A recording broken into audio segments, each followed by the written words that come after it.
Hey, hey, hey, hi everyone. Halo semuanya, teman-teman, sanak pribadi, sahabat sekawan EA. EA, EA. Welcome to ada jumpa lagi bersama kami di channel EA Edwal ya. Apa kabar semuanya? Terima kasih ya sudah klik video ini. Sehat selalu, berkah bahagia, rezeki berlimpah kalian semuanya. Amin. Dan dimanapun kalian berada, semoga selalu dalam lindungan Tuhan. Hari ini seperti biasa saya cerita menemani kalian semua dengan cerita tentang kisah Nabi Ayub alaihissalam. Beliau lahir di tahun 1540 sebelum Masehi hingga wafat di usianya yang ke-120. Tempatnya diutus di dataran Hauran. Berkata salah seorang malaikat kepada kawan-kawannya yang lagi berkumpul berbincang-bincang tentang tingkah laku makhluk Allah, yaitu jenis manusia di atas bumi. Beliau berkata, aku tidak melihat seorang manusia yang hidup di atas bumi Allah yang lebih baik dari hamba Allah Ayub. Ia adalah seorang mukmin sejati, ahli ibadah yang tekun. Dari rezeki yang luas dan harta kekayaan yang diberikan oleh Allah kepadanya, ia mengedepankan sebagiannya untuk menolong orang-orang yang memerlukan, para fakir dan miskin. Hari-harinya terisi penuh dengan ibadah, sujud kepada Allah, dan bersyukur atas segala nikmat dan karunia yang diberikan kepadanya. Para kawanan malaikat yang mendengarkan kata-kata pujian itu mengakui kebenarannya. Bahkan masing-masing menambahkan lagi dengan menyebut beberapa sifat dan tabiat yang lainnya yang ada pada diri Ayub. Lalu percakapan mereka terdengar oleh iblis yang memang sedang berada tidak jauh dari tempat mereka berkumpul. Iblis merasa panas hati dan jengkel mendengar kata-kata pujian itu. Ia tidak rela melihat seorang dari anak cucu Adam yang bernama Ayub menjadi seorang mukmin yang baik, ahli ibadah, tekun, dan melakukan amal soleh sesuai dengan perintah dan petunjuk Allah. Maka pergilah iblis mendatangi Ayub untuk memastikan sendiri sampai sejauh mana kebenaran kata-kata pujian itu. Dan ternyata memang benar, Ayub patut mendapat segala pujian itu. Ia mendatangi Ayub berkelimangan dalam harta, tenggelam dalam kekayaan yang tidak ternilai besarnya, mengepalai keluarga yang besar, hidup rukun, damai dan bakti. Ia mendapati Ayub tidak tersilau matanya oleh kekayaan yang ia miliki dan tidak tergoyahkan imannya oleh kenikmatan duniawinya. Siang dan malam ia senantiasa menemui Ayub berada di mihrabnya, melakukan sholat, sujud, tasakur kepada Allah atas segala pemberiannya. Mulutnya tidak berhenti menyebut nama Allah dengan berzikir, bertasbih, dan bertahmid. Ayub ditemuinya sebagai seorang yang penuh kasih sayang terhadap sesama makhluk Allah yang lemah, yang lapar diberinya makan, yang telanjang diberinya pakaian, yang bodoh diajar dan dipimpinnya, dan yang salah ditegurnya. Iblis gagal dalam usahanya membujuk Ayub. Telinga Ayub pekak terhadap segala bisikan dan fitnahan. Hatinya yang sudah penuh dengan iman dan takwa, tidak ada lagi tempat bibit-bibit kesesatan di dalam hatinya. Cinta dan taatnya kepada Allah merupakan benteng yang sangat ampuh. Serangan iblis dengan peluru kebohongan pun terbalikan kebenaran semuanya tidak dapat tersampaikan ke Ayub. Akan tetapi iblis bukanlah iblis jika ia berputus asa dengan kegagalannya membujuk Ayub secara langsung. Maka ia pergi menghadap Allah untuk menghasut. Ia berkata, wahai Tuhan, sesungguhnya Ayub menyembah dan memujimu, bertasbih dan bertahmid menyebut namamu. Ia tidak berbuat demikian dengan seikhlas dan setulus hatinya karena cinta dan taat kepadamu. Ia melakukan itu semua hanya karena dia takut akan kehilangan semua kenikmatan duniawinya yang telah engkau berikan kepadanya. Ia takut jika ia tidak berbuat demikian bahwa maka engkau akan mencabut semua nikmatnya.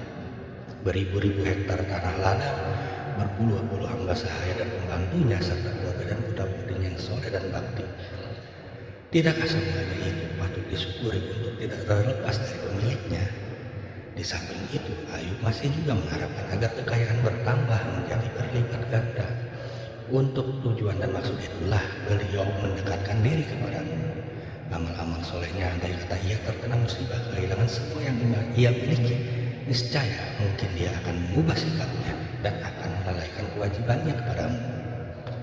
Setelah itu maka Allah berfirman kepada iblis, sesungguhnya Ayub adalah seorang hamba yang sangat taat kepadaku. Ia seorang mukmin sejati.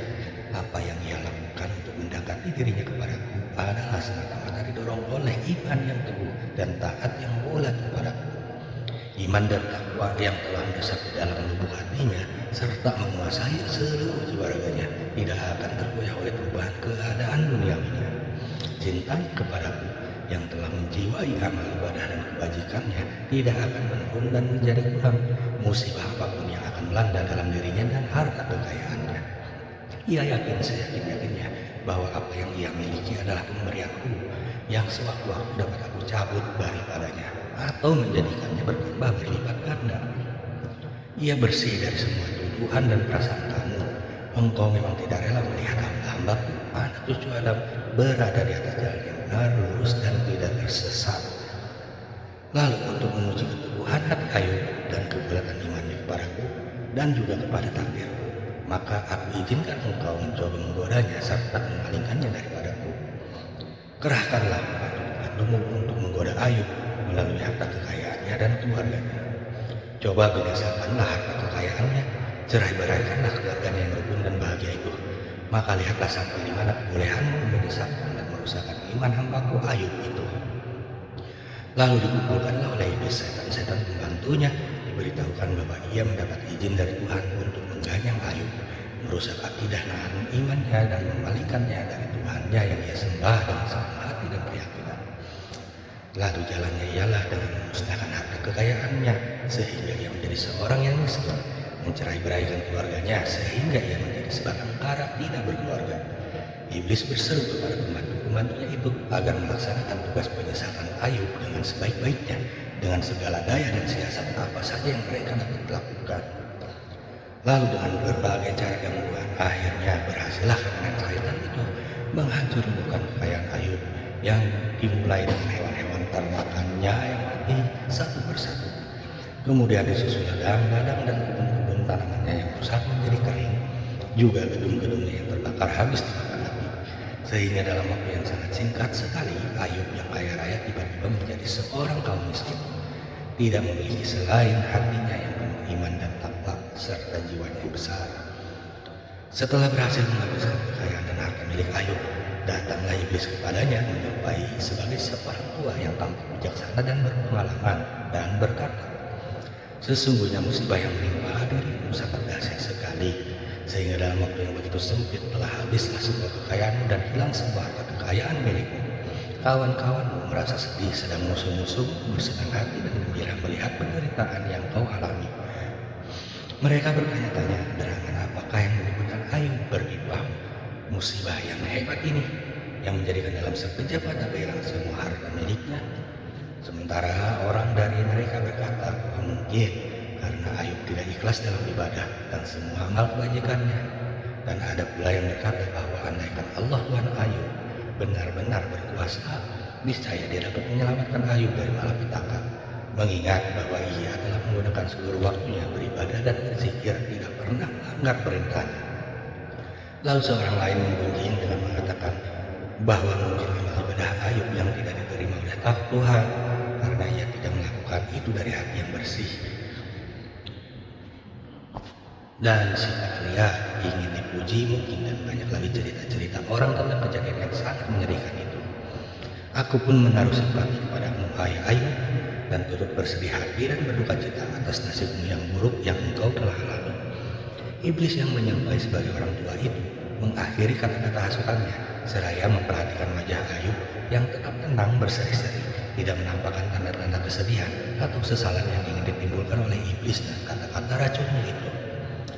Ayub hanya berkata kepadanya, ketahuilah bahwa apa yang aku telah miliki berupa harta benda, gedung-gedung, tanah ladang dan hewan ternakan serta lain-lainnya, semua itu adalah barang titipan Allah yang bisa dimintanya kembali setelah aku cukup menikmatinya dan memanfaatkannya sepanjang masa, atau ibarat barang pinjaman yang diminta kembali oleh tuannya jika saatnya telah tiba.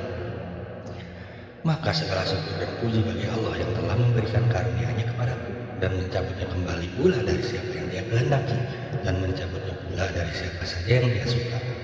Dia adalah yang Maha Kuasa mengangkat derajat seseorang atau menurunkannya menurut kehendaknya.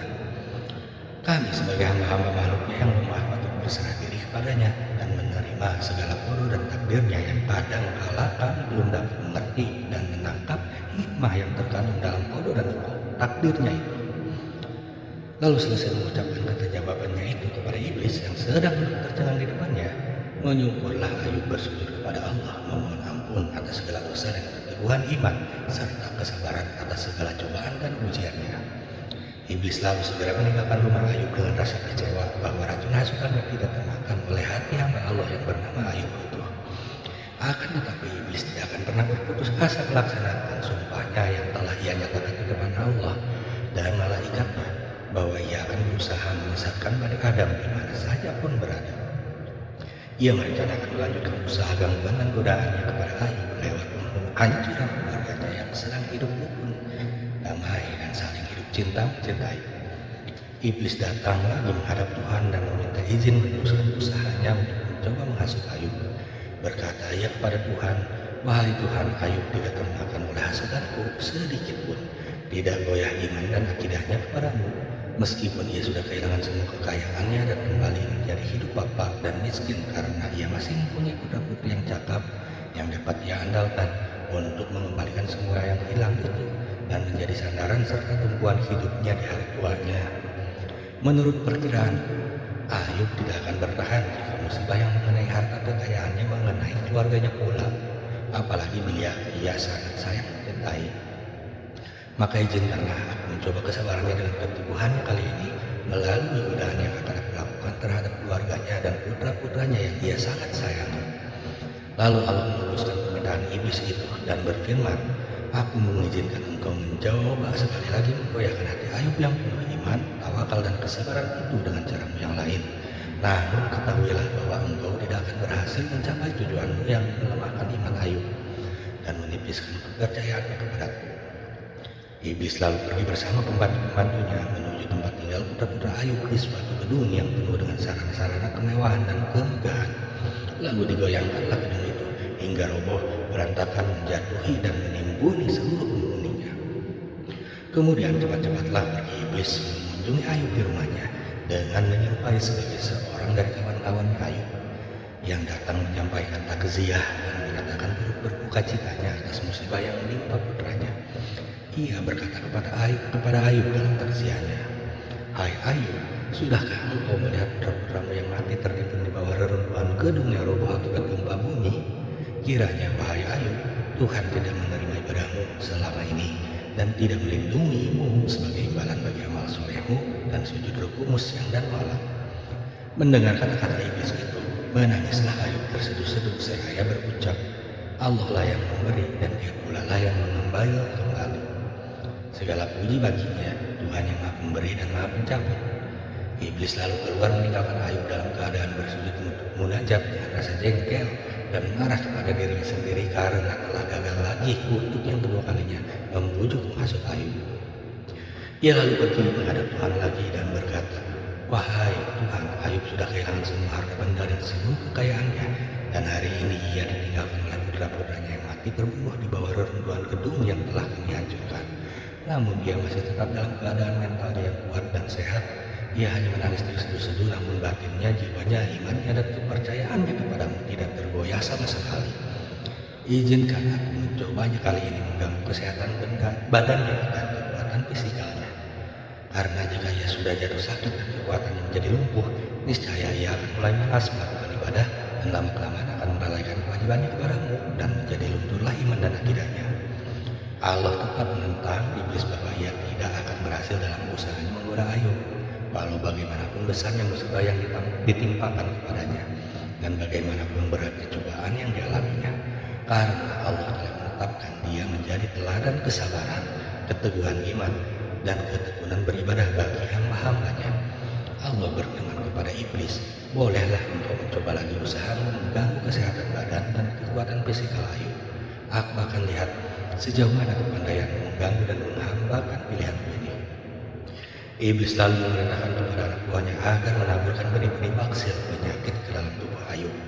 Baksil-baksil yang ditaburkan itu segera mengganyang kesehatan Ayub yang menjadikannya ia menderita berbagai-bagai penyakit, demam panas, batuk dan lain-lain, sehingga menyebabkan badannya makin lama makin kurus, tenaganya makin lemah, dan wajahnya menjadi pucat tidak berdarah, kulitnya pun menjadi berbintik-bintik. Ia hanya akhirnya dijauhi oleh sekampungnya dan oleh kawan-kawan dekatnya, karena penyakit Ayub dapat menular dengan cepatnya kepada orang-orang yang menyentuhnya atau mendekatinya. Ia menjadi terasing dari pergaulan Allah di tempatnya, dan hanya istrinya lah yang tetap mendampinginya, merawatnya dengan penuh kesabaran dan rasa kasih sayang, melayani segala keperluannya tanpa mengeluh atau menunjukkan tanda kesal hati dari penyakit suaminya yang tidak kunjung sembuh itu. Iblis memperhatikan Ayub dalam keadaan yang sudah amat parah itu, meninggalkan kebiasaannya, ibadahnya, zikirnya, tidak mengeluh, tidak bergantung. Ia hanya menyebut nama Allah, memohon ampun dan lindungannya bila ia merasakan sakit. Iblis kesal kembali dan jengkel kembali melihat ketabahan hati Ayub yang menanggung derita dan kesabaran menerima berbagai musibah dan ujian itu. Iblis kehabisan akal, tidak tahu apa usaha lagi yang harus diterapkan bagi mencapai tujuannya, merusak akidah dan iman Ayub. Ia meminta bantuan pikiran dari para kawan-kawannya dan pembantunya. Apa yang harus dilakukan lagi untuk menyesatkan Ayub setelah segala usahanya gagal tidak mencapai sasarannya? Bertanya mereka kepadanya, "Di manakah kepandaianmu dan tipu dayamu yang ampuh serta kelicinanmu menyebar benih was-was dan ragu di dalam hati manusia yang biasanya tidak pernah sia-sia?" Lalu seorang pembantu lain berkata, "Engkau telah berhasil mengeluarkan Adam dari surga. Bagaimanakah engkau lakukan itu semuanya sampai berhasil tujuanmu itu?" Dengan membujuk istrinya, jawab iblis. "Jika demikian," berkata setan itu kembali, "maka laksanakanlah siasat itu dan terapkanlah terhadap Ayub. Hembuskanlah racunmu ke telinga istrinya yang tampak sudah agak kesal merawatnya namun masih tetap patuh dan setia." "Benarlah dan tepat pikiranmu itu," kata iblis. "Hanya tinggal itulah satu-satunya jalan yang belum kita coba." Dengan rencana barunya, pergilah iblis mendatangi istri Ayub, menyamar sebagai seorang kawan lelakinya yang rapat dan suaminya. Ia berkata kepada istri Ayub, "Apa kabar dan bagaimana keadaan suamimu ketika saat ini?" Seraya mengarahkan jari telunjuknya ke arah suaminya, berkatalah istrinya Ayub kepada iblis itu, "Itulah dia berbaring menderita kesakitan, namun mulutnya tidak henti-hentinya berzikir menyebut nama Allah. Ia masih berada dalam keadaan parah, mati tidak, hidup pun tidak."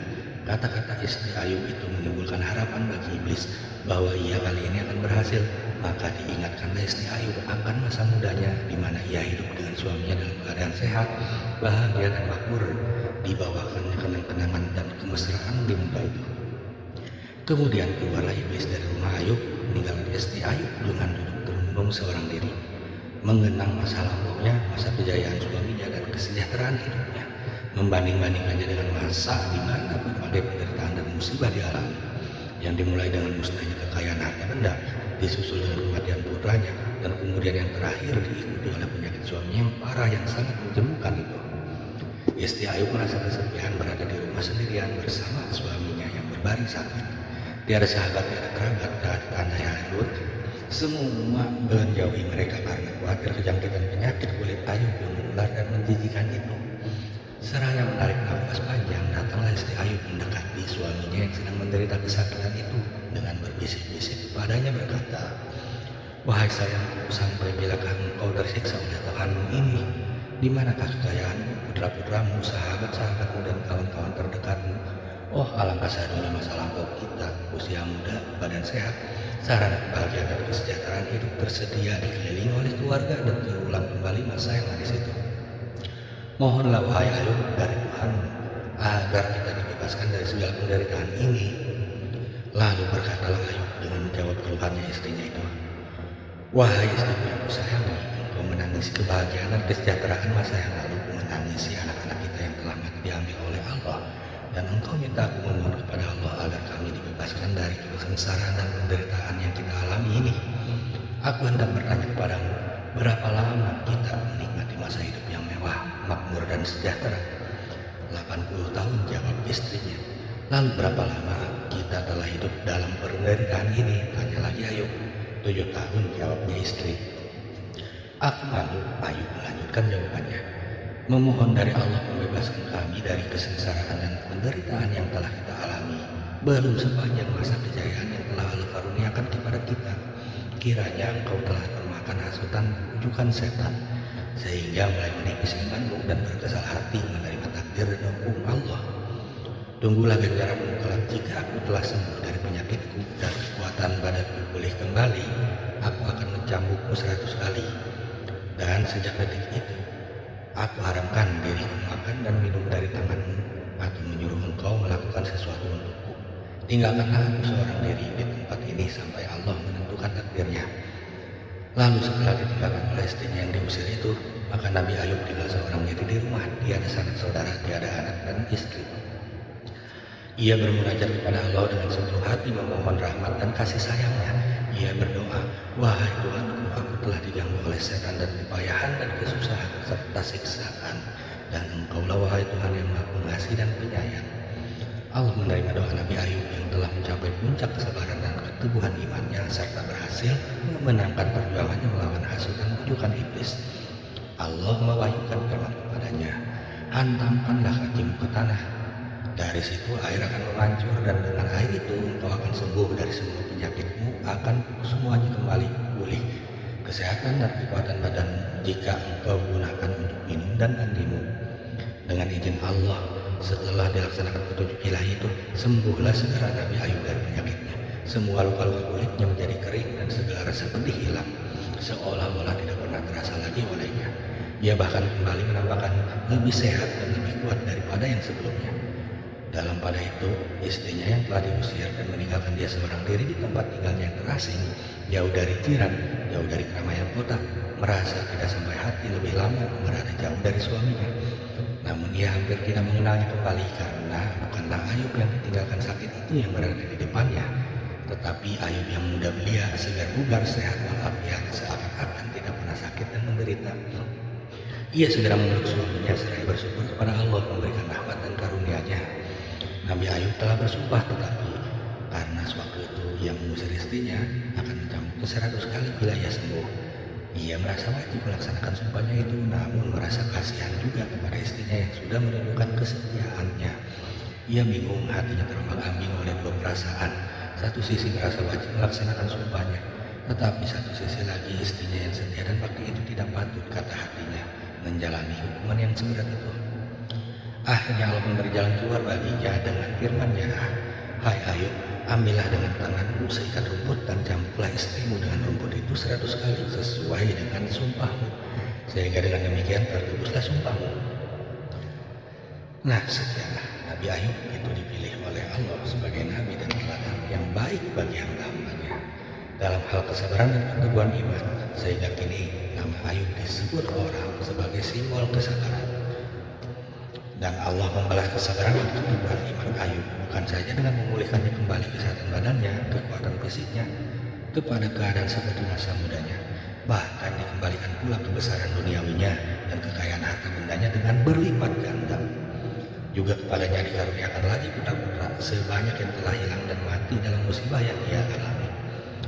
Demikianlah rahmat Tuhan dan karunia-Nya kepada Nabi Ayub yang telah berhasil melalui masa ujian yang berat dan penuh sabar, tawakal, dan beriman kepada Allah.